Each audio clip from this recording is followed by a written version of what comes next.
Indoctrinated youth. Apparently, comedian Bill Maher thinks indoctrination of American youngins is the reason for the pro-Palestine protests that have taken place across the country. This is what I see when I see kids demonstrating, these progressives demonstrating for Hamas, the most illiberal people in the world, that, oh good, we're going to give America its comeuppance, asshole America. They kind of have been indoctrinated this way. All right, and this feeds in with another story we've been talking about where there has been this push to shut down TikTok on the basis that it's because TikTok is the vessel of indoctrination. Because there is so much pro-Palestine content on TikTok, people have drawn this connection. I would argue that because most young people use TikTok, the average age of TikTokers, 70% of them are between the ages of 18 and 34.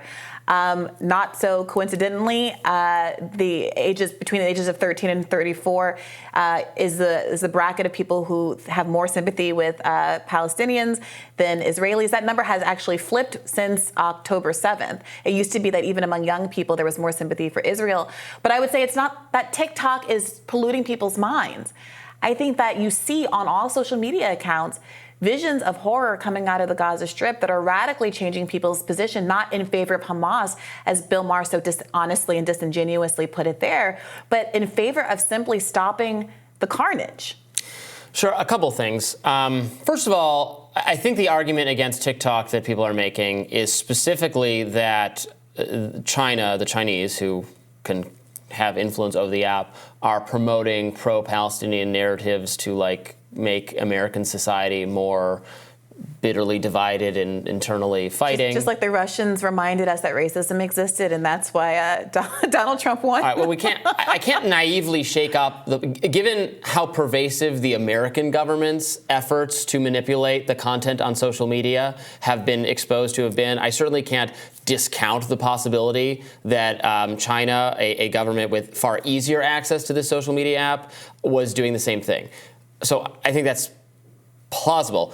That said, I agree with you. It's clear that pro-Palestinian sentiment among young people is widespread among the left, among the activist community. Young people are more left-leaning anyway. This is obviously a very important issue. I see that from your enthusiasm for the subject, from Jessica Burbank, our Friday host, her enthusiasm for the subject. It's clear that it's genuine. So I think it's naive for people like Bill Maher or others to think that if only we got rid of TikTok or only we made their algorithm transparent or something, that would cause an evaporation that would cause more support for Israel among young people. I think that's very naive. I don't think it's indoctrination by TikTok. I don't think it's indoctrination at all. I mean, it's a sincerely and genuinely held belief. I am troubled by the belief, and unlike you, I do think there are the activist groups on this issue, as I've pointed out many times, including National Students for Justice in Palestine, they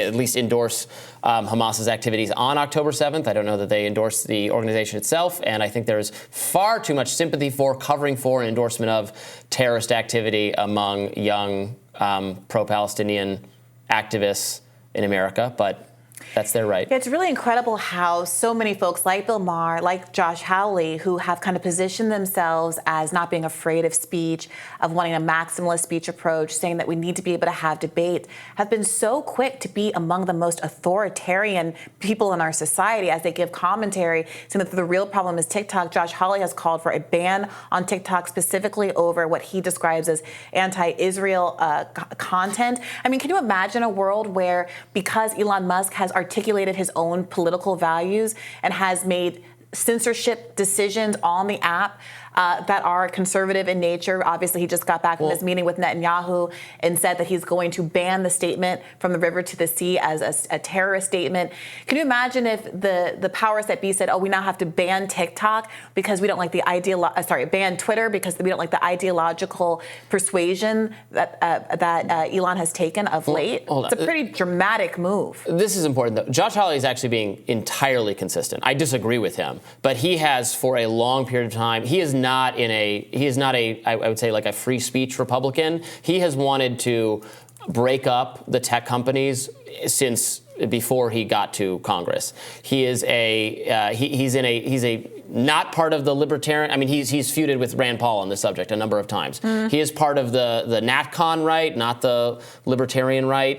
He explicitly wants to give the government more power over big companies and social media companies. He wants commissions to decide whether their speech policies are accurate. So this is nothing new from him. It's entirely consistent. He does not have the same values that I have on the right or whatever. We're not in the same tent here. So I'm not at all surprised to hear this. It's entirely consistent with his worldview, which is one that the government should break up. Well, I would still point out he has inveighed in favor of free speech as he's been defending Donald Trump, for instance, over 1-6. He talked about free speech when in the context of investigating some of the Joe Biden corruption issues in defense of the whistleblowers, specifically calling out social media companies censoring free speech. So I think but very on tech broadly, issues, he has been the major Republican in favor of repealing Section 230, which is the most anti-free speech move we could possibly that's fine. make.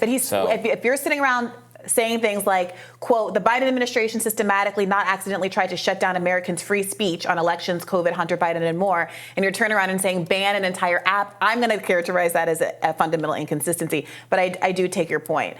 And it is just fascinating. And Glenn Greenwald, obviously, as we discussed before, has been on top of this because he is one of the few people that has really been consistent, regardless of the valence of the underlying politics in these issues. And it is remarkable to see how many people are now arguing that, well, it's college's problem for indoctrinating the youth. It's TikTok's problem for indoctrinating the youth, without engaging with the idea that we all once valued, that these social media companies give people an outlet to express ideas and to see journalistic content that, frankly, is not always shared honestly on mainstream channels, including, I mean, Robby, we were sitting here the other day, yesterday, and I showed you an image out of Palestine on my computer, and you kind of grimaced and were like, I don't want to look at that. But like that is what the kind of imagery that people are looking at. They're looking at armfuls, adults with armfuls of body parts of children, dumping them onto a mat as they've collected them from rubble, rather. They're listening to videos of a 12-year-old girl calling from inside a rubble, talking about, please save my family before you save me. I'm fine, get us out of here. While people stand around confused as to what to do, because again, they don't have fuel to run the machinery that could lift some of the heavy rocks off of people caught in the rubble. And people are asking, this is not some big ideological conversation for many Americans. I have ideological commitments, but I'm not naive enough to think that most people feel the same way that I do about the implausibility and frankly lack of ethics of a two-state solution as opposed to a one equal state solution. But they are responding, I think, very viscerally and honestly, just humanely, to saying we have to stop killing thousands and thousands and thousands of children and having a 20-to-1 ratio by Israel's own admission between actual Hamas targets killed and innocent civilians. But the concern being expressed here is that social media and the algorithms of TikTok specifically is feeding them those images, but not feeding them the images of people being gunned down in their cars, civilians shot in the head, the music festival at all those places, which is why they're happy, which is why so many of them have taken the view that the actions on that day should be celebrated and were a good thing. Yeah, I think the issue is that Israeli civilians have not been killed since October 7th. And the reason that you don't see more and more footage of Israeli civilians being killed is because they haven't been killed, thank God, in more numbers since October 7th. What you are seeing is now going on 2 months of a relentless onslaught of not just killing of over 15,000 overwhelmingly innocent women and children and innocent men in Gaza. But you're also seeing destruction of 80% of residential housing. You're seeing people having to trek up and down as they're told to evacuate every other day to a new location, with people having nowhere to stay. You're seeing 5 dead babies in a NICU unit that not only were left to die because the hospital was evacuated by the IDF, but were left to decompose in their cribs so that at some point wild animals started to eat at their bodies. You cannot suppress that kind of imagery, and the idea that that wouldn't be circulating in a viral way because it's so grotesque and core to our sense of humanity, and that banning TikTok would prevent people from having a very human response to that kind of imagery, I think that's kind of naive. Sure. But again, I find it grotesque that so many of these people can't work up any sort of condemnation for the events of the initial terrorist attack, even as awful as what is continuing to happen, and I wish it wouldn't continue to happen. I think, that is the concern I'll and condemn the fear it. about young Everybody people. condemn it. It's a violation of international you're condemning law it. That's great. To kill innocent people, but these people are not condemning and it. if Israel had not had started killing infinitely more, exponentially more innocent people in the 7 weeks since October 7th, I think that we would all be in a space where we could really rightly focus on the tragedy of October 7th, and those images would be prevailing in the front of our mind. But that's not. But now we have 15,000 additional deaths to focus but on. They're not saying what happened on October 7th was bad, and then what has subsequently happened is worse than what is. They're saying what happened on October 7th was great. Who's the they, though? The Students for Justice in Palestine. We're talking about a specific poll and statistics here, Robby. Okay, the largest pro-Palestinian activist group on college campuses endorses the terrorist attack. What was it? What did I just read on that stat? 56% of people in the 18 to 34 group have more sympathy for Palestine than Israel. That's the number. So you can sit here and say they're radical pink-haired freaks. It's literally everybody's children. 18 to 34, those aren't even young people anymore. Those are middle managers at companies and people with children of their own who are expressing these kind of views. And at a certain point, Bill Maher can keep doing his old man shouts at cloud routine from the front yard, but you have to reckon with the idea that people have sincerely held views, not just me and not just Jessica, but people all around the country because of what they're seeing, yes, on social media, but not because it's being pushed or altered or doctored, but because it's a real life tragedy that's being recorded, validated, and observed by international observers who are also characterizing it as an ongoing genocide and ethnic cleansing. You don't think there could be, theoretically, there couldn't be manipulation by China on TikTok for what we're seeing in terms of these images? Just like we know that there's... We know in the U.S. context there was manipulation for what we're seeing all the time. I was going to say that there's an active manipulation done by the Israeli press arm to put out any number of fake stories that have since been disproven. We saw there's that call of Benjamin Netanyahu to Joe Biden that is on camera and on tape, where he promulgates a number of lies about the nature of the carnage on October 7th that have since been disproven. We've talked about the various Israeli social media accounts that have targeted American Palestinians like Gigi. There have been exaggerated claims on both sides of this conflict, for sure.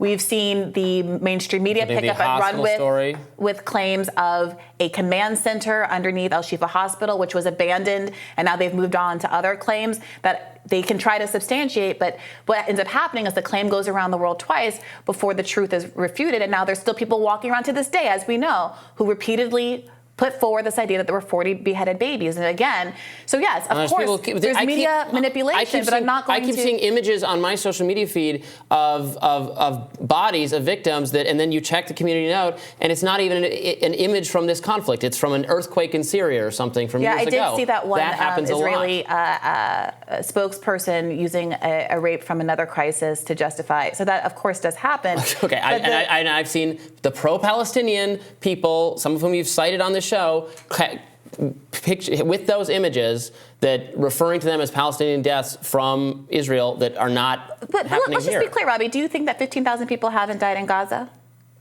I think 15,000 people have died. So what is the contention here? You're making it seem, you're characterizing it as if the only inaccuracies are coming from one side of this conflict, which is not true. I'm not saying that the only inaccuracies... The way you talk about this gives the impression that that's what you think. Let me tell you this. The only inaccuracies... And then I say there are also inaccuracies on the other side, and then you start saying, so you don't think 15,000 people died? No, because they're not equivalent. The scale and they're not equivalent because... That's what we're discussing, is the scale of it being altered by social media. No, because at the end of the day, no one's quibbling with the fact that approximately 1,000 Israelis were killed on October 7th. There can only be that quantity of imagery from those 1,000 people. And Haaretz and other Israeli papers have drilled down on that information, have done the hard work of reporting the exact scale and scope of that tragedy, and have found that despite there being claims repeated by the President of the United States and the Prime Minister of Israel that 40 babies were beheaded, that tragically, indeed, but one baby was killed. That's not what that article said. You're wrong about that. That was corrected in USA Today. They said that Twitter accounts citing that Haaretz said, they tweeted, people making this claim based on this article are inaccurate. Jackson Hinkle, that's what he got in trouble for. I don't know anything about Jackson Hinkle or any of that. All I know. USA Today debunked the idea, and Haaretz put out a tweet saying people are mischaracterizing this article. No, the article, there are a number of children who died tragically on October 7th. Yes. But in terms and of some infants, of them are missing their heads.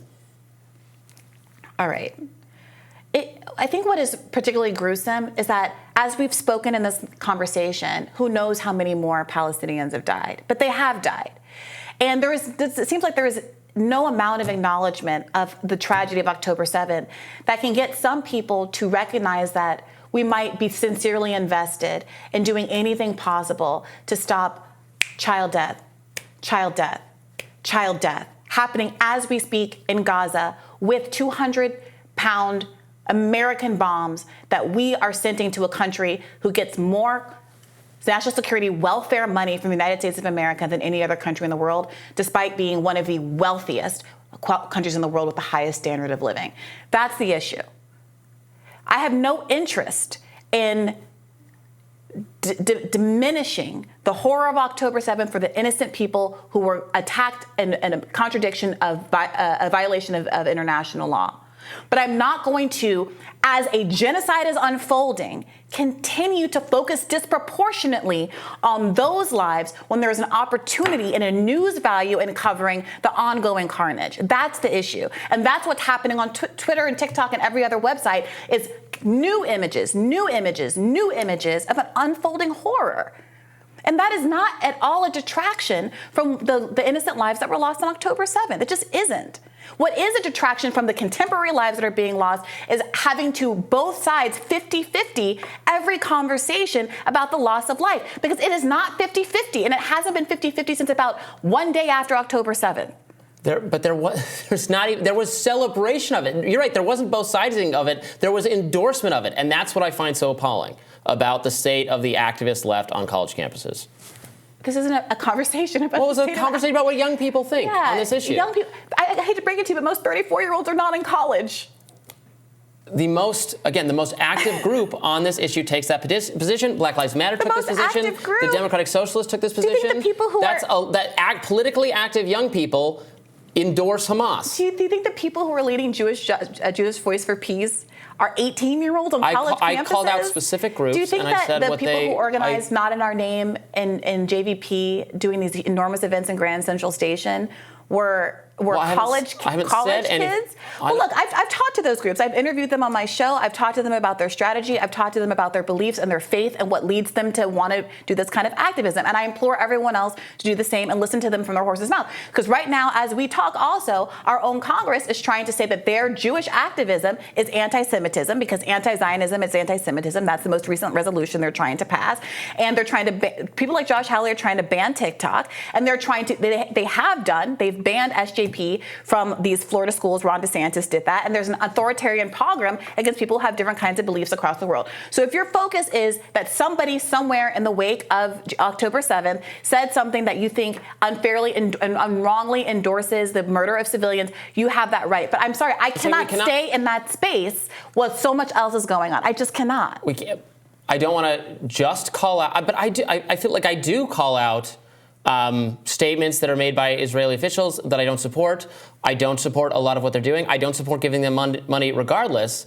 But we have to also acknowledge mischaracterizations that occur. I see them on my feed all the time. The mischaracterizations from the pro-Palestinian side. I'll be honest with you about this, Robby. The reason why it kind of, like, if I'm being really honest, it rings hollow if it only tends to come up. Your articulated frustration, I'm not talking about what's in your heart and soul, but your articulated frustration with these things tends to come up as a response to me bringing up that there's been some miscarriage of media or censorship or something like that. And if I only speak out against a mass murder, an ethnic cleansing, these kinds of tragedies, when someone else puts it in front of my face and it's like, well,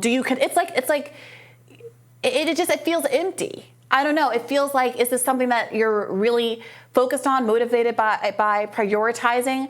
Because I know that you'll on your own bring up something that happened on a college campus. On your own, you obviously have an urge to want to talk about how offensive that is to your sensibility. And the impression is that one cannot help but take away the impression that your sensibility is more affected by the idea of an 18-year-old on a college campus saying, I think Hamas are freedom fighters, than the images of 15,000 people and the confirmed reporting from international organizations and the death tolls of 15,000 people, the overwhelming majority of whom are innocent, having their lives lost with the complicity of our government. I don't think it would be fair for anyone to take away from what I have to say that there's like a lack of sympathy for the deaths of the Palestinians, given how many times do I have to say that I don't want to fund what they're doing.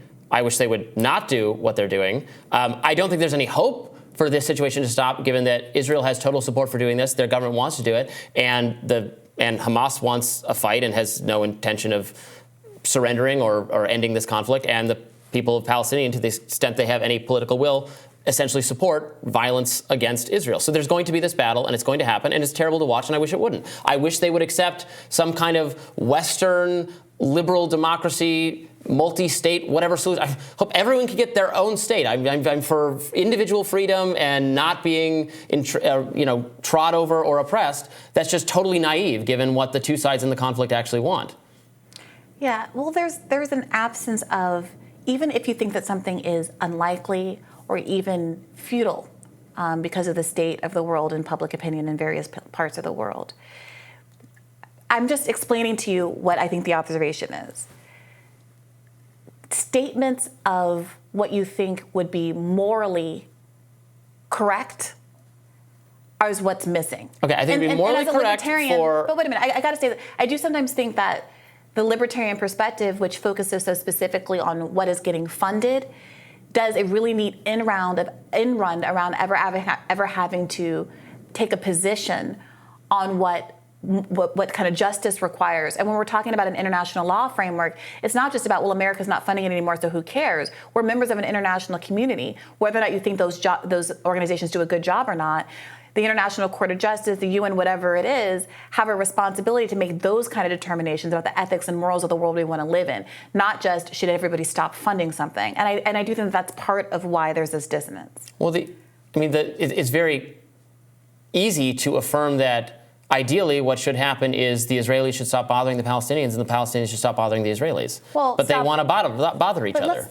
But deeper, Robby, is it not the case that the people of Gaza have been living under an occupation for 75 years since the Nakba in 1948, and that the people in the West Bank have also been living under apartheid conditions, hundreds of whom have been killed or captured by Israel since October 7th started, even though they have nothing to do with Hamas and are ruled by a completely different political authority. Well, is that part of the picture for sure, right, and so it's not bad just conditions. Stop bothering. But it's not okay. But it's, yes, but it's also released from prison. But the group they put in charge of their area is a terrorist group that has engaged in violence against the people in Israel, which then justifies, or in the minds of Israel and the Israeli government, what they're doing. So it's a blood feud that will go, well, it's not right on either side. They should just stop fighting with each other. So Israel should release Palestinians from apartheid. They should, for sure, and the Palestinians should they should be allowed, and Hamas should surrender, and there should be no more violence. And Arab and Palestinians should have equal rights within Israel, and not be subject to checkpoints. And they should have freedom to egress and to vote and to all of the things that people in these occupied territories don't have access to. On condition that they stop engaging in violence against the Israelis. If I hit you and then you hit me and then I hit you and then you hit me and we went on like this for 1,000 years, eventually we'd say we should just stop doing this. Right, but what's missing from that? It wouldn't matter who did it first. It wouldn't matter who did it more bloodily. It does matter. Well, then we disagree. But Robby, it does matter because in your scenario, what if I locked you in a cage in my basement and then you hit me and I'm like, oh my God, I get to bomb Robby in his cage? That's the scenario we're talking about here. But what if you locked me in a cage because you feared for your life because I threw a rocket at you? What are you talking about? There were Palestinians living in the area in 1948, living their mind in a pluralistic society. You want to adjudicate this conflict forever? I just want it to end, but I know it's not going to because the people there want to fight it as militantly as you and the left do. So we'll watch. Free, Robby. People just don't want to live in an occupation. Well, they can want what they want. What they're getting state. is death by the thousands, and I find it so disgusting. I wish Hamas had not done this. And that would not have caused the deaths of thousands of people. I am horrified by the. So they could keep living in apartheid. This will just celebrate feudal violent resistance that gets thousands of children and women killed. Robbie, is not something I can celebrate. Even if I thought the cause was a great one, Robbie, I wouldn't advise that. Robbie, do you know that hundreds of Palestinians were killed every year? Hundreds of Palestinians had been killed in Gaza prior to October 7th this year by the IDF. Well, now we'll bring up the dozens that just died since we started having this conversation that did not have to die if this escalation of hostilities did not take place. I'm talking about before October 7th. You're saying that it's also Palestinians' fault for just living their lives up until October 7th, for getting sniped off by the IDF?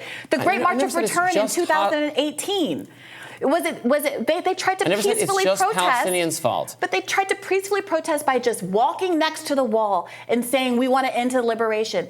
And for weeks, Palestinians sniped and shot and killed those peaceful protesters. Israelis sniped and shot and killed those protesters, so much so that there's a whole class of people who have below the waist amputations because of the behavior of the IDF when they tried these other ways. I'm not in a position to adjudicate every dispute between these two peoples and these two regions, and I don't care. I wish the violence would end. I would be happy to reach any reasonable or even unreasonable solution for political rights so there's not further violence. That's what I want, and that's what I care about.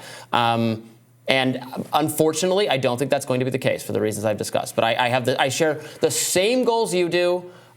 We seem to be revolted by somewhat different things. Yes, I'm revolted by the fact that 214 Palestinians, including 46 children, were killed in the Great March of Return, and 36,000, including nearly 8,800 children, were injured by Israel as they tried to peasley agitate for their liberation. And then I can say all of the people that were injured by Palestine, and then you can say, oh, but there were more injured by Israel. Israel did this, and then the conversation goes nowhere. But we share the same goal. So what can we do? But it's okay. Right. We'll leave it there. Stick around. We'll have more Rising for you right after this.